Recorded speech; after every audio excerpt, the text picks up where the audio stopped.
Good evening and welcome. Tonight I invite you to travel to a small island in the center of the Mediterranean, a place so modest in size that ancient mapmakers sometimes omitted it, yet so strategically placed that the greatest empires of the world were drawn to it again and again. An island with no deep forests, no broad rivers, no snow-fed mountains. By ordinary logic, it should never have become important. It should have remained a quiet stone rising from the sea. And yet, it didn't. Malta became a crossroads of ambition, a fortress shaped by necessity and a witness to thousands of years of conflict and endurance. This is the story of Malta, a stronghold in the middle of the Mediterranean, where ancient settlers, Phoenician merchants, Roman governors, Arab sailors, Norman knights, and the Order of St. John each left their mark. How did such a small island endure centuries of pressure? How did its people adapt to the rhythm of incoming powers? And how did a stretch of limestone become one of the most contested positions in European history? In the chapters ahead, we will explore the earliest temples raised from stone, the waves of conquerors who arrived uninvited, the rise of Malta as a strategic military post, and the turning points that shaped its identity. But before we begin, let the noise of the present settle. Allow your breath to slow, and picture yourself standing on a quiet cliff of pale rock, facing a calm sea at the edge of a very old world. Now let us step back, far back to the beginning. When the island was still a silence in the sea, Malta's story starts long before castles or cannons. It begins with a landscape, hard limestone, shallow soil, and clear seas stretching in every direction. The first settlers arrived from Sicily thousands of years ago. They traveled in small boats, bringing with them grain, livestock, tools, and a belief that this lonely island could support life. The stakes were immediate. Malta had little water and few natural resources. Survival required careful planning: where to dig for wells, how to cultivate small fields, how to store food through dry seasons. But these early settlers did more than survive. They built, they shaped stone blocks weighing tons. They constructed temples with curved walls, altars, and corridors aligned to the sun. These megalithic structures, older than the pyramids, became the first lasting identity of the island. They suggested a culture that valued memory, ritual, and permanence in a place where everything else was fragile. This was Malta's first innovation to turn stone into stability and to build a spiritual center in a harsh environment.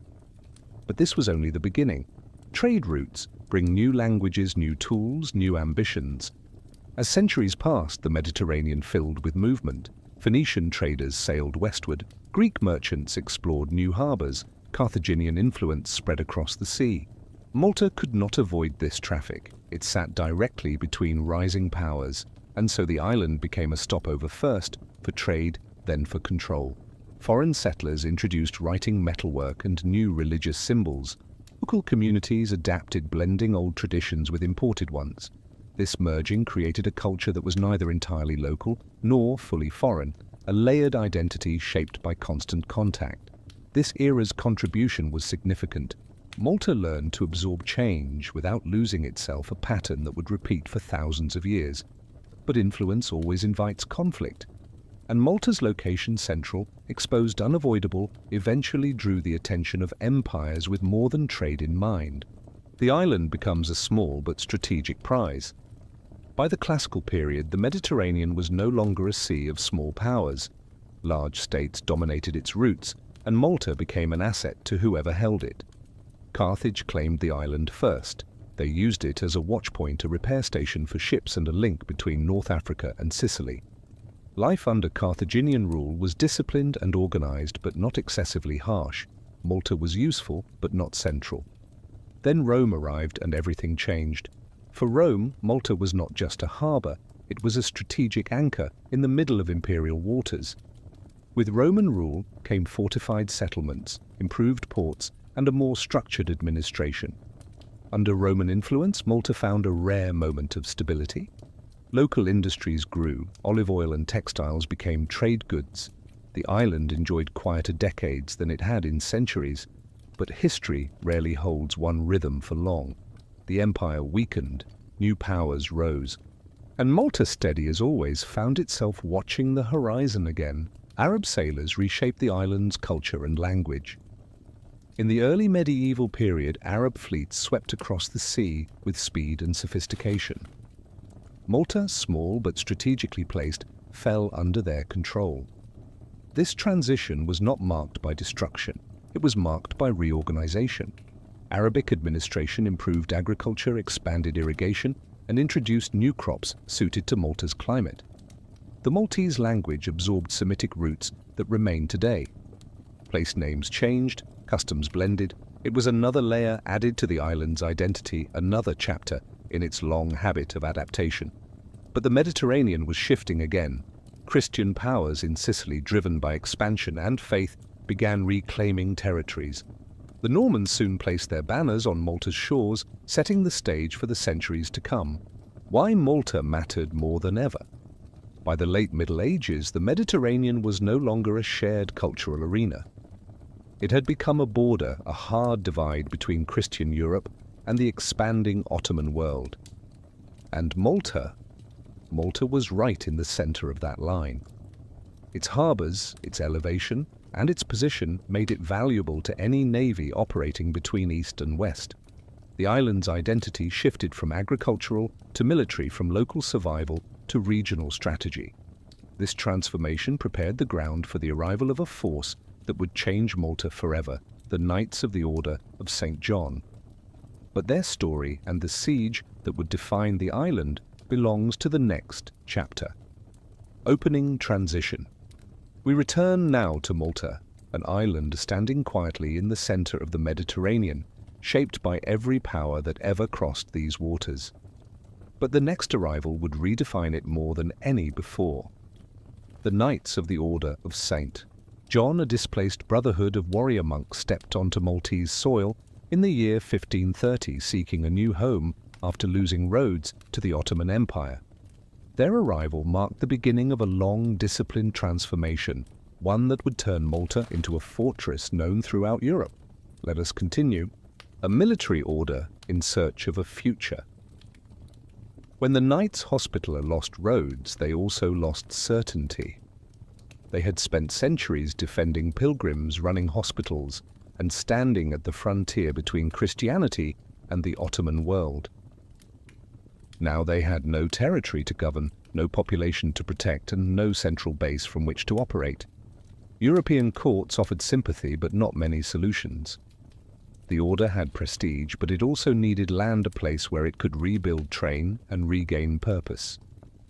Emperor Charles V finally offered them Malta. It was a small gift in size, but a large one in consequence. The order accepted. They sailed south, carrying with them heavy armor, religious relics, gunpowder, and an unspoken determination to prove that their era was not over. Their landing on Malta was quiet, but history would later recognize it as the beginning of a defining chapter. Malta's vulnerabilities become the Order's mission. When the Knights first inspected their new home, they saw beauty, but also risk. Malta was exposed, flat in many areas, dry in summer, short on timber and rivers.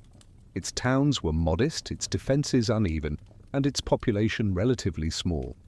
But the island had something far more valuable than forests or fields' position. Malta controlled the center of the Mediterranean. It watched the routes between east and west. It sat directly between Ottoman-controlled coasts and the European mainland. For the Knights, experts in naval warfare and coastal defense, Malta was exactly what they needed, a platform from which to confront the power that had displaced them. Still, the island would need much work: walls, harbors, cannons, barracks. The Order saw Malta not as it was, but as it could become a fortress capable of resisting one of the world's strongest empires. They got to work. The transformation begins. Soon after settling, the Order began reinforcing Birgu, a town overlooking the Grand Harbour. They thickened walls, built new bastions, and installed artillery platforms designed to control the waterway. The sound of hammers echoed across the harbour. Masons carved limestone into massive blocks. Blacksmiths produced tools and cannon fittings. Ships were repaired and readied for patrol. The knights themselves trained daily archery, swordsmanship, naval maneuvers, and cannon drills, maintaining the discipline that defined their order. Life on the island changed quickly. Local workers found new employment, merchants prospered from increased activity. Maltese families, long accustomed to living quietly, now lived beside a religious military elite that spoke many languages and followed strict rules.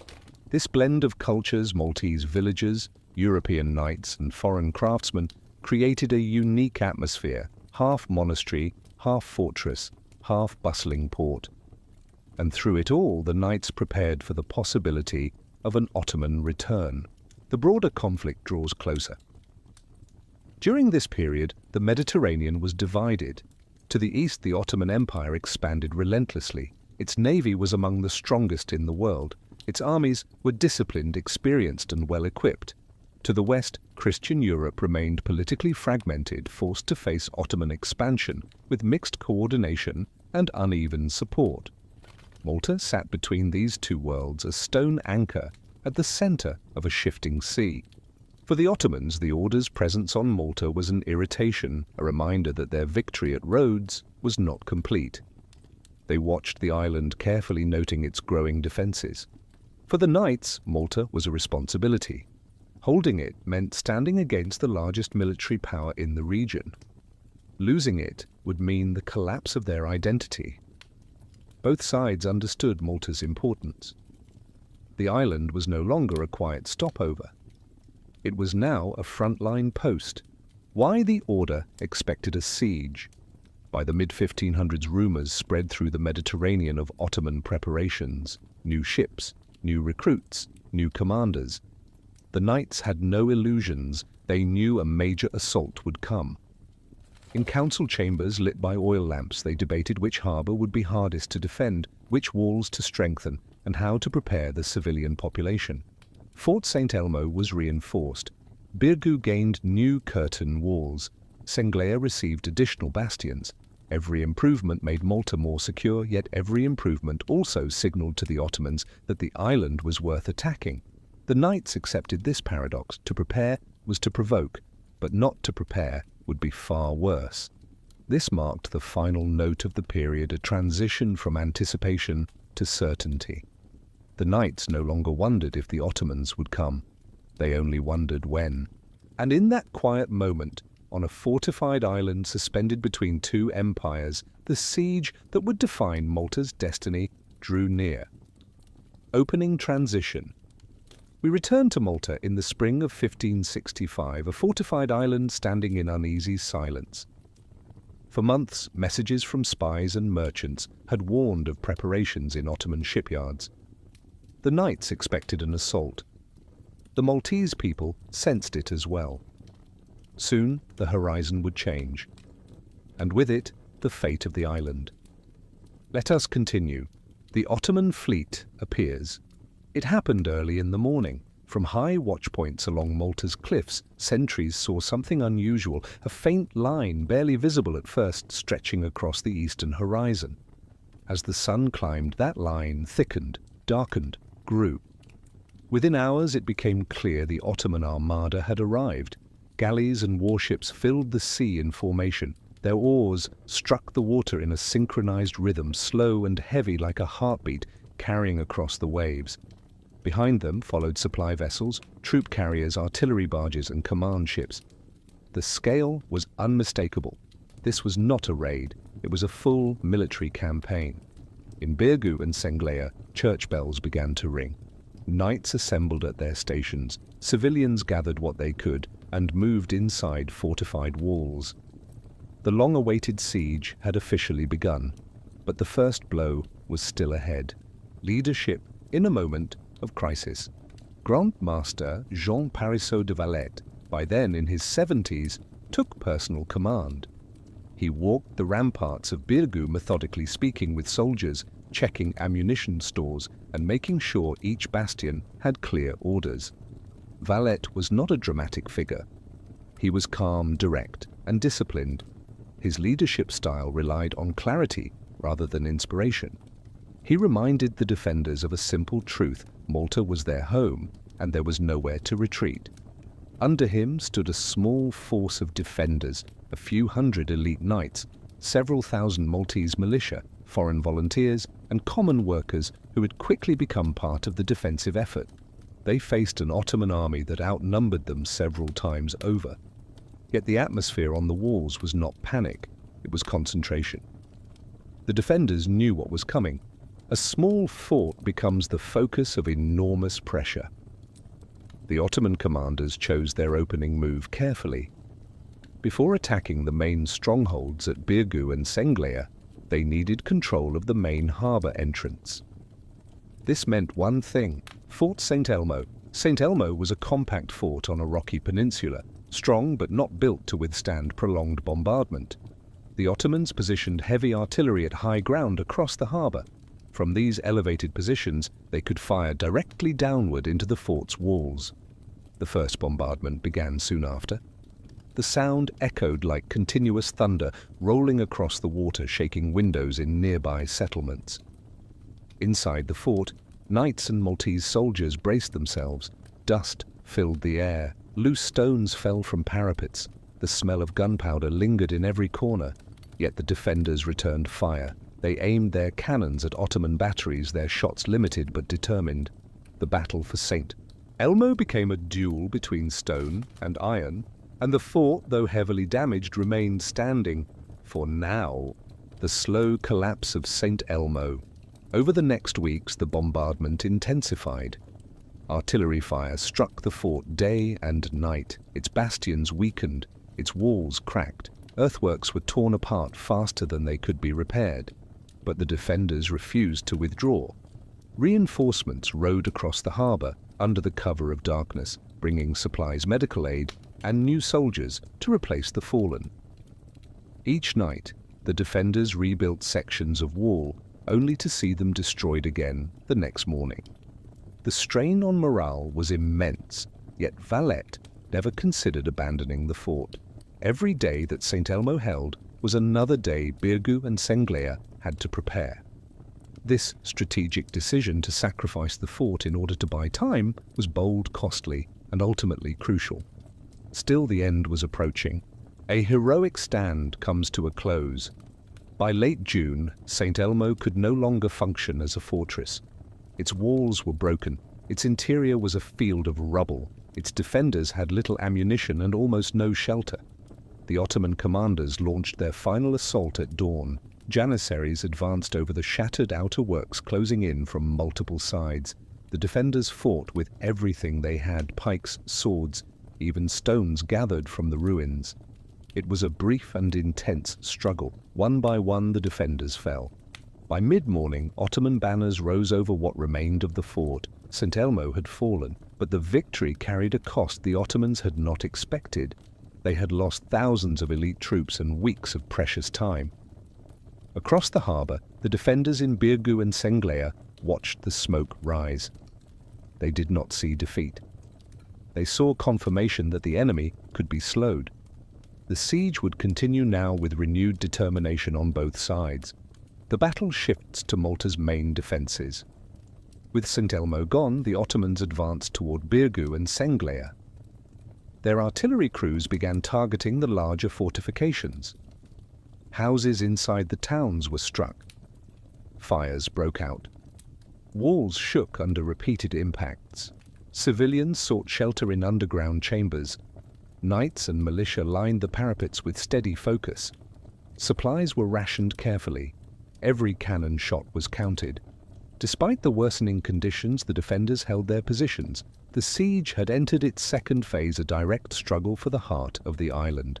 This was not the end. It was only the midpoint of a long and grueling test. Opening transition. The fall of Fort St. Elmo changed the balance of the siege, but it did not break Malta. If anything, it signaled the true beginning of the struggle. The Ottoman army now focused on the main strongholds, the towns of Birgu and Senglea, where civilians and soldiers were packed together behind limestone walls. Here, the siege entered its most intense and unforgiving phase. Let us continue. Artillery reshapes the battlefield. By early July, the Ottoman batteries were fully repositioned. Heavy cannons lined the ridges opposite Birgu. More were placed on the heights commanding the inlet toward Senglea. When the bombardment began, it was continuous hour after hour, day after day.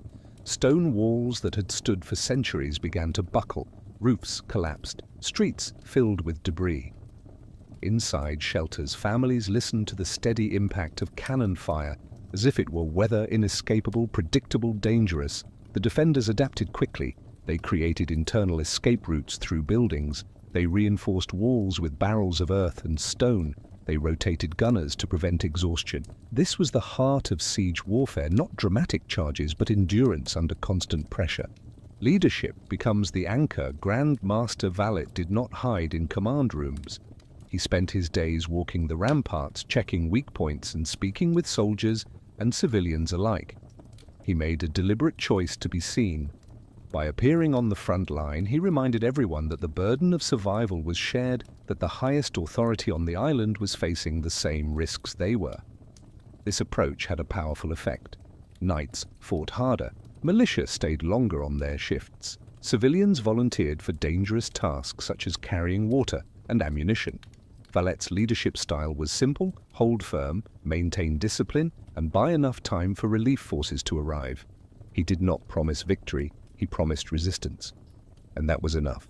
A breakthrough attempt by sea, recognizing the strength of the land, defenses, the Ottoman commanders planned a coordinated assault on Senglea by water.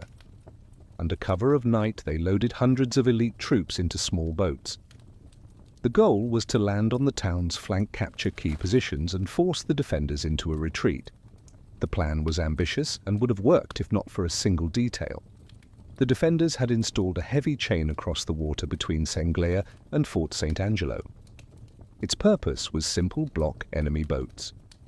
When the Ottoman craft approached, they struck the chain and became tangled. Confusion spread. Some boats capsized, others drifted into open fire. From the ramparts, Maltese gunners and knights opened fire with concentrated volleys. The sea lit up briefly with muzzle flashes and reflections on the black water. The Ottoman force retreated, leaving behind wreckage, slowly drifting with the current. It was a critical moment. The defenders had repelled a major assault without losing ground, yet the siege continued relentlessly. Hunger, heat, and exhaustion take their toll. Although morale held, the physical conditions of the siege grew worse. Food supplies decreased sharply. Bread became scarce. Meat, already rationed, often spoiled in the heat. Civilians collected every drop of water they could, sometimes lining up for hours at a single well. Inside the walls, wounds were difficult to treat. Infections spread quickly. Medical supplies ran low. And yet the defenders maintained their routines: night watches, repair shifts, ammunition transport, fire containment. Malta did not survive by heroic charges, but through disciplined coordination in the face of constant pressure. The innovation of this stage was not technological but organizational. Within the walls, everyone, knights, militia, civilians, acted with shared purpose. This unity kept the island from collapsing. A slow shift in strategy. Frustrated by the failure to breach Senglea from the sea, the Ottomans adjusted their plan.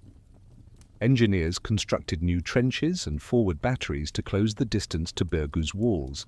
Sappers attempted to dig tunnels to place explosives beneath the fortifications. These were slow, methodical tactics, the kind that could turn a siege gradually in the attacker's favor. But the defenders responded in kind. Countermines were dug. Listening posts were established. Anyone who heard scraping beneath the earth would alert the nearest guard. In the dark tunnels, combat became close and dangerous: pickaxe against pickaxe, torchlight against shadows. For the civilians above, this phase of the siege added a new layer of tension. Danger no longer came only from the sky, but from the ground beneath their feet. Still, the towns of Birgu and Senglea held. The front line shifts inside the walls. As artillery fire breached sections of the outer defenses, combat began to move closer to the interior of the towns. Streets that had once served as marketplaces became firing lanes.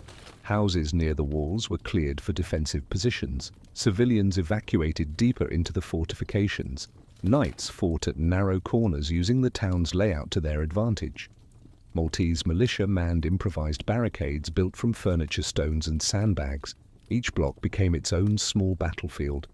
These scenes were not dramatic in appearance, they were slow, cautious, and marked by alternating chaos and stillness. But they mattered. Every street held was another day of survival. Every day of survival was another chance for reinforcements to arrive from Sicily. The defenders understood this rhythm and clung to it. Both sides faced the limits of endurance. By late summer, the siege had reached a difficult stage for both armies.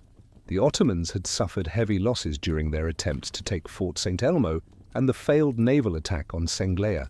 Their troops were tired. Disease spread through the camp. Supplies had to be rationed. For the defenders, the situation was equally severe. Walls were crumbling. Food was scarce. Medical conditions were worsening.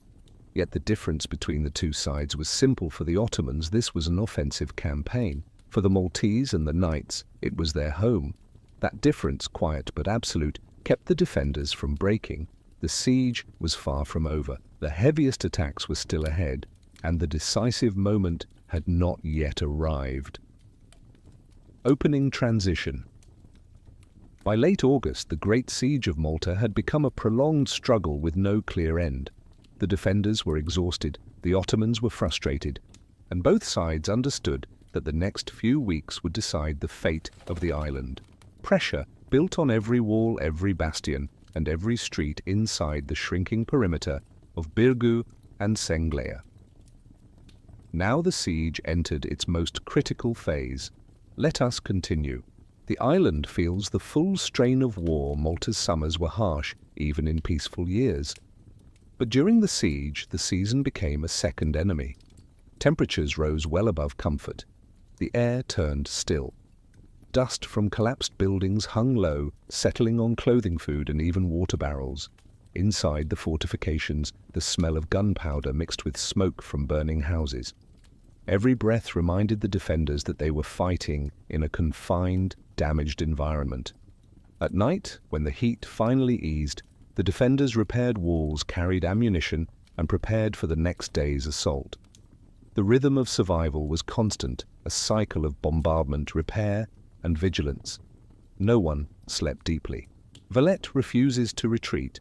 As losses mounted, some commanders suggested that Birgu's inhabitants be evacuated to positions deeper inside the remaining fortifications. The reasoning was practical. Falling back would consolidate the defense, reduce the perimeter, and create a stronger central stronghold. But Valette rejected the idea immediately. Retreating, even for strategic reasons, would signal weakness, and weakness in siege warfare was often the beginning of collapse. So he ordered the defenders to hold their current positions, to maintain every wall, and to defend every street. His stance was firm. Malta's defenses must stand as long as possible so that reinforcements from Sicily could arrive in time. This decision set the tone for the days ahead. Everyone understood that no ground would be given unless it was taken by force. One of the siege's most intense battles, the Ottomans identified a weak point on Birgu's western side, near the post of Castile. The walls were lower here, and repeated bombardments had already caused visible damage. Before dawn, thousands of Ottoman troops moved into position. Janissaries known for discipline and skill took the front line. When the signal was given, the assault began with overwhelming force. The attackers surged forward, covering the ground between trenches and walls under a storm of musket fire. On the ramparts, Knights and Maltese militia fired back steadily, but the volume of the assault was immense. Soon the attackers reached the breach, a gap torn in the wall by weeks of artillery fire. Combat became close and brutal. Swords, pikes, axes, and even stones were used. The defenders fought from scaffolds, from half-collapsed platforms, and from barricades built overnight. Valette himself went to the breach, not as a symbolic gesture, but to physically direct the defense. He carried a small shield and stood where the fighting was most intense. His presence steadied the line. After hours of combat, the Ottomans withdrew, leaving the ground littered with broken weapons and shattered ladders. The breach had held barely. Ottoman commanders shift focus, failing to break. Birgu, the Ottomans turned their attention again to Senglea. This narrow peninsula was connected to Birgu by a single bridge, and protected on two sides by water. The Ottoman plan was simple: press the defenders until they could not rotate troops, then breach the walls with concentrated artillery fire. The bombardment intensified, streets filled with rubble, homes collapsed, defensive towers cracked under repeated hits. Inside Senglea, the population endured conditions far worse than Birgu. Food was scarcer, shelter more limited, and space much tighter. But the defenders adapted. They organized water distribution. They converted collapsed houses into firing positions. They used narrow alleys to gain movement advantages over attackers. Every small adaptation bought another day, and every day mattered. The enemy tries to split the defenders. As August turned to September, the Ottoman command realized that the siege was taking longer than expected. Losses were high, supplies were thinning, the season was shifting toward autumn. They needed a decisive breakthrough, so they attempted a coordinated assault on both Birgu and Senglea, hoping to divide the defenders' focus. On the Senglea front, infantry advanced with siege ladders and portable shields. On the Birgu front, artillery fire increased sharply, creating new cracks in weakened walls. The defenders recognized the tactics. They distributed their men carefully, ensuring no point was left undermanned. In the hottest hours of the afternoon, the Ottomans launched their main charge. They reached the walls. They entered some shattered sections of Birgu. For a moment it seemed the town might fall, but the defenders counterattacked, driving the attackers back into the open. By sunset, both towns remained in Maltese control. The coordinated assault had failed, but the pressure continued. Fear, determination, and the will to endure. By this stage of the siege, the mental strain was as difficult as the physical one. Inside the walls, people lived with constant uncertainty. No one knew when reinforcements would arrive. No one knew how long the food would last. No one knew when or where the next major assault would strike. Yet something important sustained the defenders, the belief that survival was still possible. The order's discipline, the Maltese determination to protect their homes, and Valet's steady leadership held the population together. For the Ottomans, morale was also a concern. They had expected a swift victory. Instead, they faced a prolonged struggle against an enemy that refused to break. This slow erosion of confidence affected the momentum of the siege. Both sides waited for the next decisive moment, knowing it could determine everything. The stage is set for the final outcome. By early September, the siege had reached what felt like a final turning point. The Ottomans had lost more men than expected.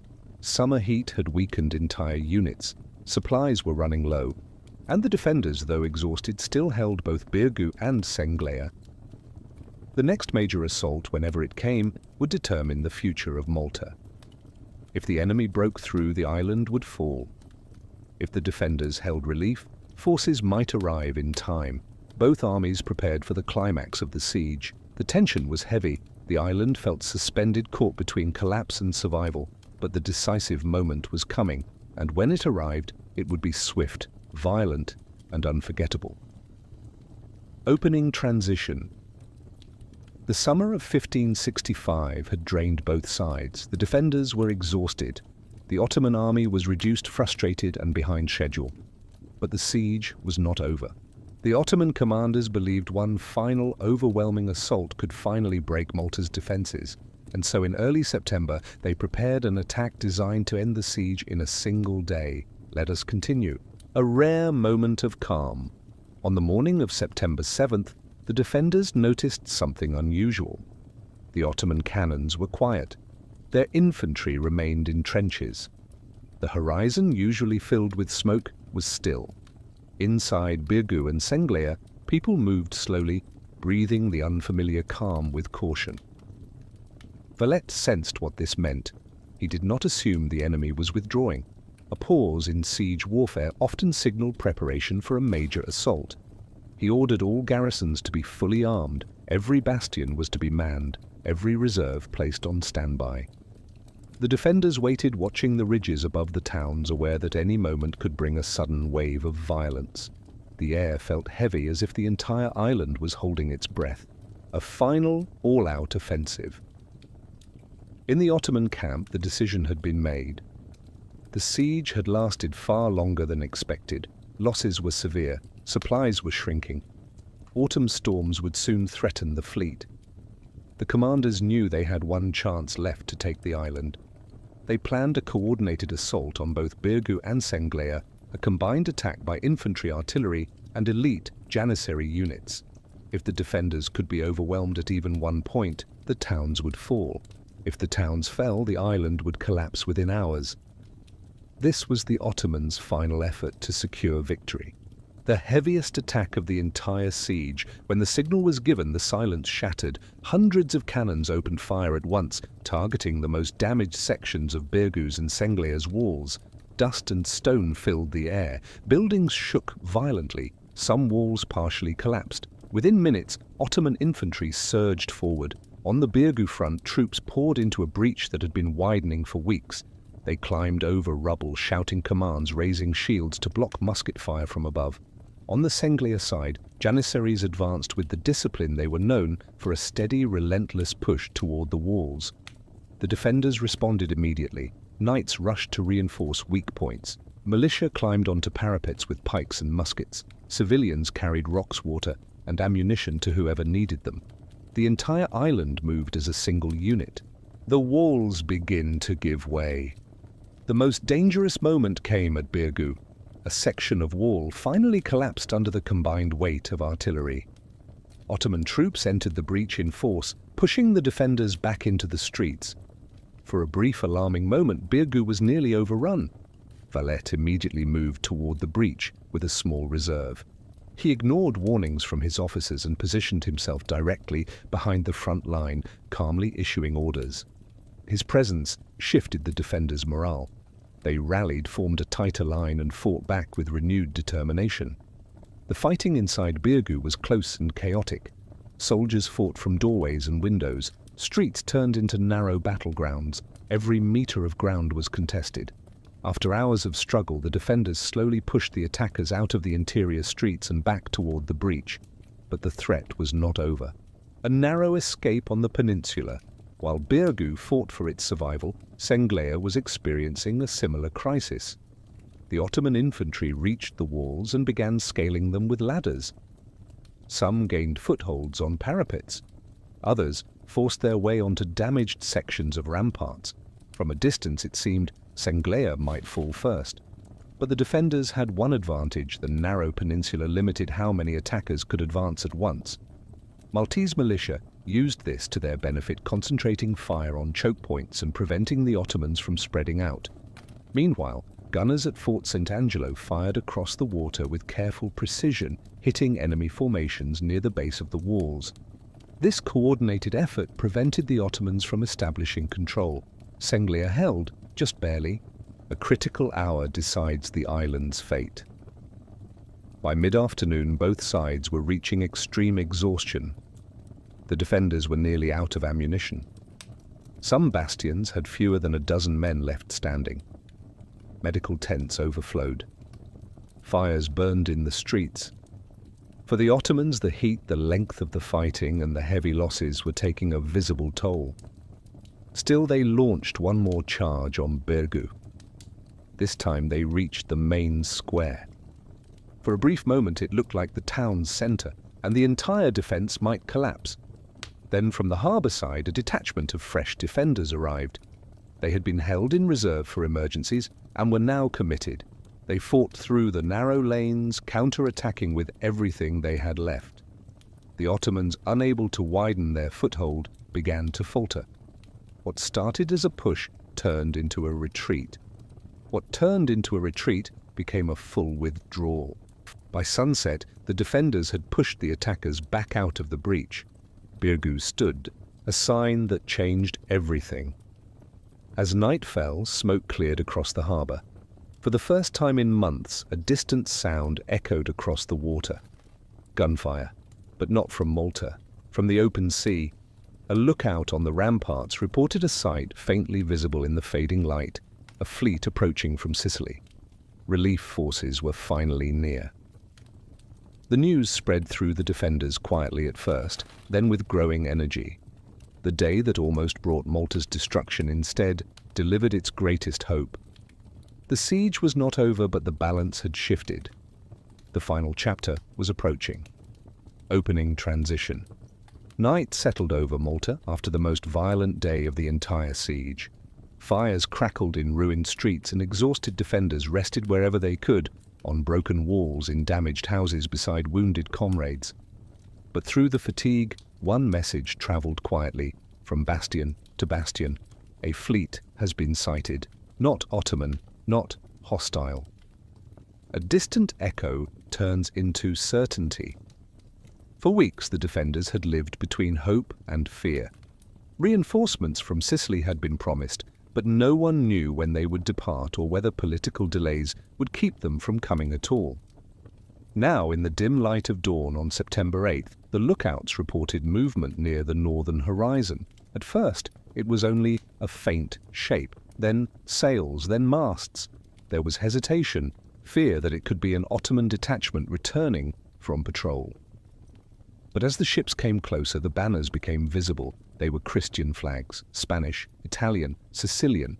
The relief army from Messina had arrived. Word spread across Birgu and Senglea with a quiet force more powerful than any speech or proclamation. The defenders did not celebrate loudly. They were too exhausted for that.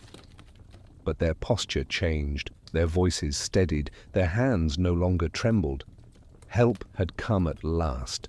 A shift from confidence to concern.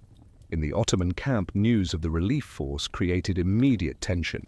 The commanders had expected that Malta's defenses would break before reinforcements could arrive. Now, with their own troops weakened, they faced a new threat. If the Sicilian army landed in force, the Ottomans risked being trapped between the Maltese fortifications and a fresh army approaching from the rear. For the first time in the entire siege, the Ottoman command recognized that they were no longer guaranteed victory. Still, they believed they could finish the job if they acted quickly. A final effort was required. Civilians and soldiers prepare for the end. The appearance of the Sicilian fleet did something that no command or strategy could achieve. It restored energy to an exhausted population. Maltese militia, who had been fighting day and night for months, stood straighter on the ramparts. Civilians resumed support duties with renewed focus. Knights bruised and wounded tightened armor straps and returned to their posts. They knew the siege was not over. The relief force had not yet landed, but morale, that fragile, essential part of warfare, had shifted. People spoke not of survival but of finishing the struggle. This change mattered deeply. In siege warfare, the mind often collapses before the walls do. Malta's mind had just recovered. Reinforcements step onto the island. The relief force, known later as the Gran Soccorso, consisted of several thousand soldiers from Spain, Italy, and Sicily. They landed on the northern part of Malta, near Melieha and St. Paul's Bay, far from the main Ottoman positions. This location gave them space to organize without immediately provoking engagement. Their commanders knew the situation. The defenders were nearly spent, and the Ottoman army had been weakened but still held large numbers. The relief force needed to move carefully, avoid ambushes, and choose the right moment to engage. Meanwhile, the Ottomans realized something equally important. Once the relief force linked with Valet's defenders, the siege would be lost. They had to strike before that could happen. A desperate attempt to finish the siege. The Ottomans launched one final effort to break into Birgu and Senglea before the relief force could intervene. Their troops advanced again on the damaged sections of the walls, hoping to exploit weaknesses created during the earlier assault. But this time, the defenders were ready. Gunners fired with improved accuracy, using remaining supplies sparingly but effectively. Infantry held firm at the breaches. Knights fought with calm precision as though the outcome depended on each individual strike. The attack faltered quickly. Within hours, the Ottomans pulled back to avoid losing even more manpower before meeting the Sicilian army. The failure of this final offensive signaled the true turning point. The siege was no longer about breaking Malta. It was about avoiding defeat. The decisive march, the Gran Soccorso, began marching south toward the main Ottoman positions. They moved cautiously, using the terrain to their advantage. When Ottoman scouts reported their approach, the camp grew unsettled. Commanders argued over strategy. Some urged a defensive line, others suggested withdrawing to the ships. In the end, they made a choice consistent with their entire campaign. They would stand and fight. The two armies met near the village of Naxar, in the open ground between the Ottoman camp and the Maltese strongholds. The battle was sharp and violent, but the Ottomans, weakened from months of siege, could not withstand the fresh, disciplined troops from Sicily. As pressure mounted, their lines began to break. Once a retreat started, it spread quickly through the exhausted ranks. Within hours, the Ottoman army was in full withdrawal. An island breathes again. News of the Ottoman retreat reached Birgu and Senglea in the evening. This time, the reaction was not quiet. Church bells rang across the entire harbour. People gathered in the streets not to celebrate wildly, but to absorb the reality that they had survived. Valette walked through the damaged towns, slowly speaking with soldiers, thanking civilians and acknowledging the cost of the struggle. Malta had not merely resisted, it had endured one of the most intense sieges in European history. The Great Siege of Malta was over, but the work of rebuilding and redefining the island's future was only beginning. Opening transition. The Great Siege had ended. The Ottoman army withdrew across the sea, and Malta, exhausted, scarred but unbroken, was left in silence for the first time in months. What followed was not celebration, but reflection. The island had survived one of the most powerful military forces of the age. Now it needed to rebuild stronger, safer, and better prepared for whatever might come next. From this moment of uncertainty emerged one of the most ambitious urban projects in European history, the construction of Valletta, a fortified city designed to ensure that Malta would never again stand on the edge of destruction. Let us continue. A landscape marked by fire and stone. When the smoke finally cleared, the scale of the damage became visible. Birgu and Senglea were heavily scarred. Walls were cracked. Homes lay in piles of rubble. Churches were missing roofs. Streets had turned into narrow passages between collapsed structures. For the survivors, rebuilding daily life was the first challenge. Families searched for missing relatives. Tools were shared. Food stores were replenished slowly. The island's leaders understood that recovery would take years, but they also understood something deeper. Malta could no longer rely on old defenses. If another siege came, and history suggested it would, the island needed a new stronghold, one designed with all the lessons learned from the struggle they had just endured. A plan for a modern fortress city. Grand Master Jean de Valette, now a symbol of resilience across Europe, acted quickly. He proposed building a new city on the high ridge of Mount Siberus, a rocky peninsula overlooking the Grand Harbour. This location had been exposed during the siege, allowing Ottoman artillery to bombard Fort St. Elmo from above. Valette wanted to transform that weakness into a strategic advantage.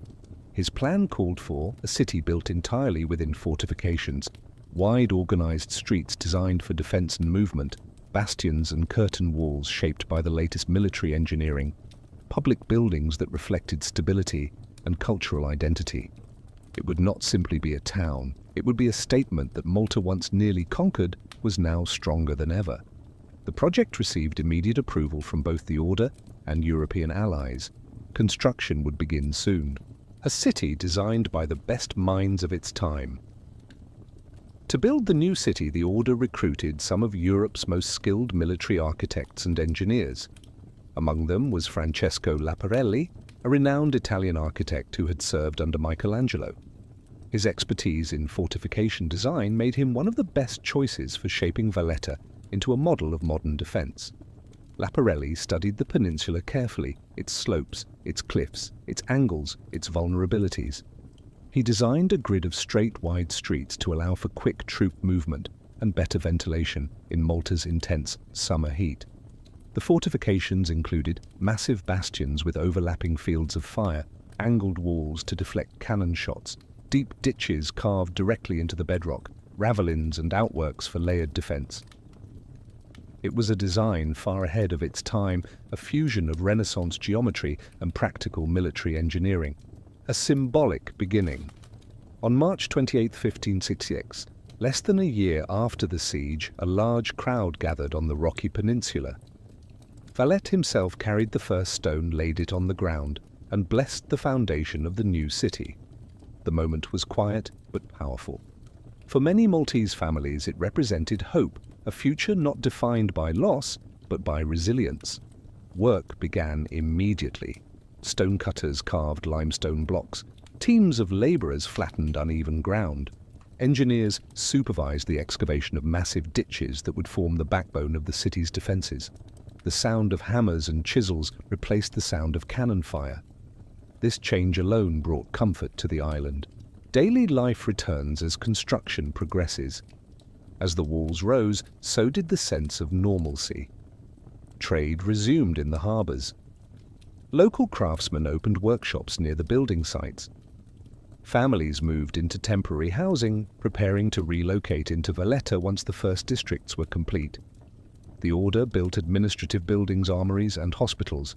Churches and public spaces were planned with care, ensuring the city would not feel purely military in nature. Valletta quickly became known as one of the first entirely planned cities in Europe. Its straight streets, uniform buildings, and integrated fortifications reflected a level of organization rarely seen in the 16th century.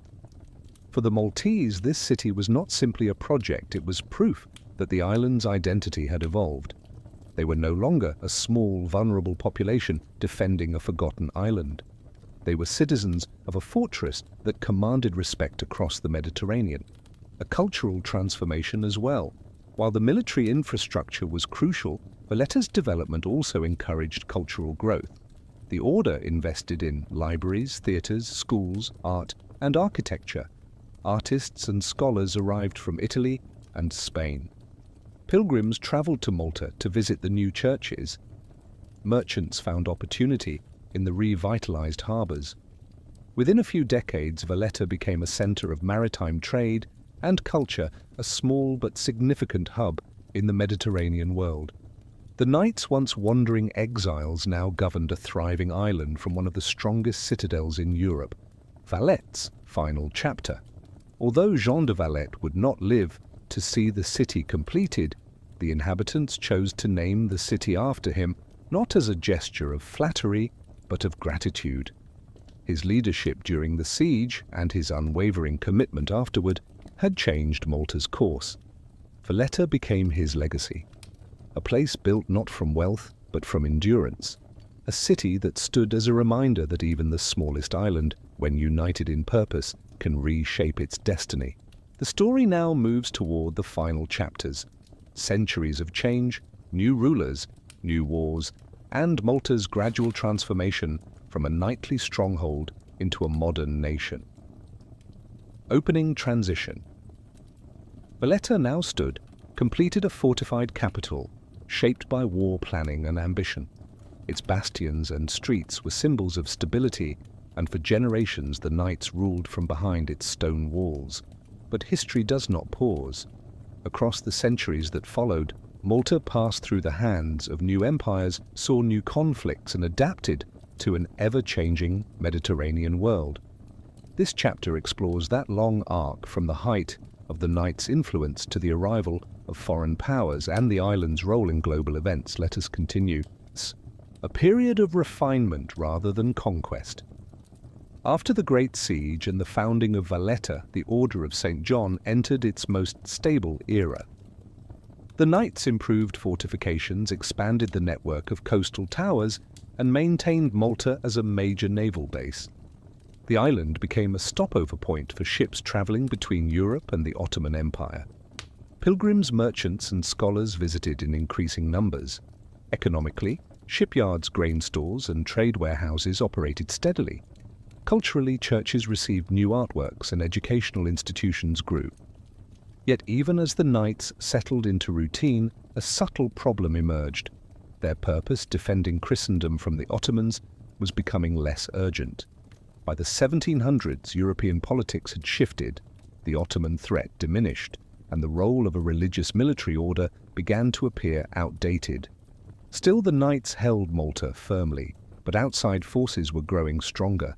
Europe enters a different kind of conflict.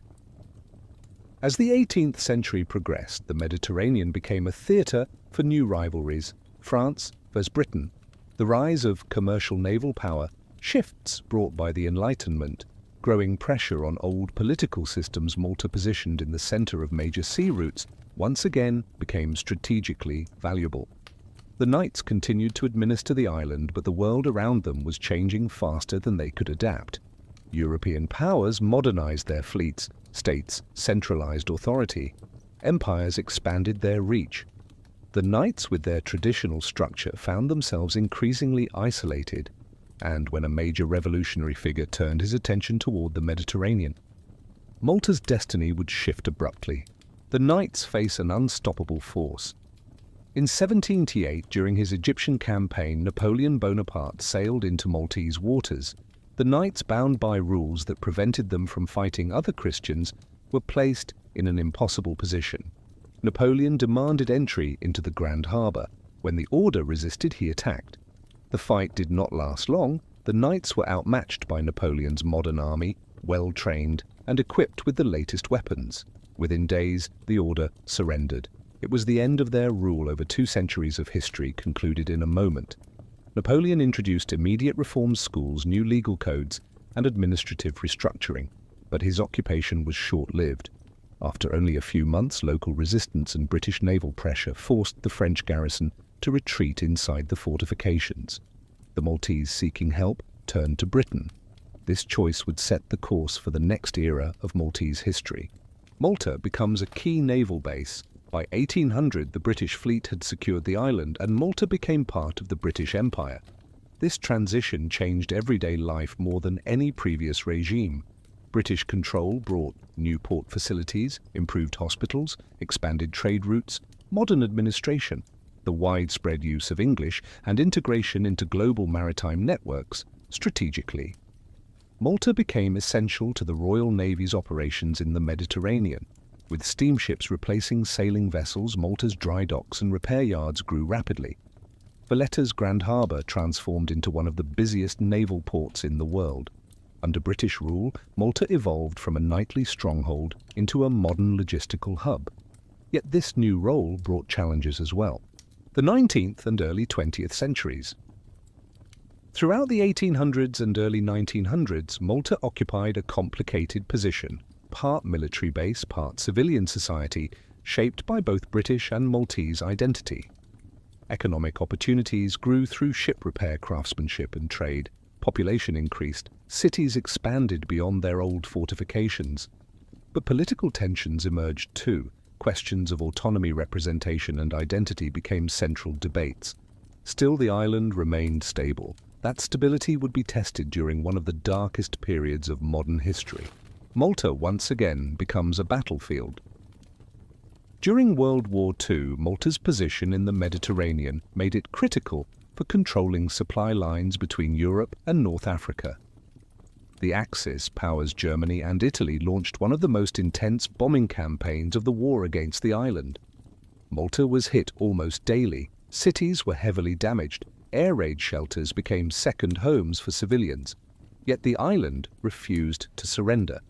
In recognition of the population's collective bravery, King George VI awarded Malta the George Cross in 1942, a rare honor given to the entire nation. This symbol remains on Malta's flag today. The war eventually ended, but Malta's role in global strategy had once again shaped its identity, a transition toward self-governance. After World War II, Malta's political landscape shifted. Demands for greater autonomy grew stronger. Economic and social reforms reshaped everyday life. Education expanded. Cultural identity deepened. In 1964, Malta achieved full independence from Britain. The island that had once been a fortress for ancient settlers, knights and empires, had now become a sovereign state. Its next chapters, those of modernization and European integration, would define the Malta we know today. Malta's story, however, is not complete. To finish the saga, we must explore the final transformation, the transition into a modern nation that carries the weight of its long history. Opening transition. Malta had travelled a long path from prehistoric temples to Phoenician harbours, to Roman towns, to knightly fortresses, to imperial port, to battered battlefield, and finally to an independent nation. The 20th century closed one arc of Maltese history and opened another, the era in which Malta would evolve not through war, but through diplomacy, culture, and global connection. This final chapter completes the story, a journey from Stone Age settlement to a confident modern state shaped by centuries of resilience. Let us continue. A new chapter written by the Maltese themselves.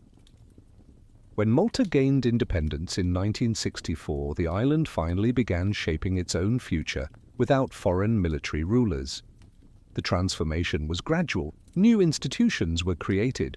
Local leadership took full control of government. Economic planning moved away from military dependency toward diversified development.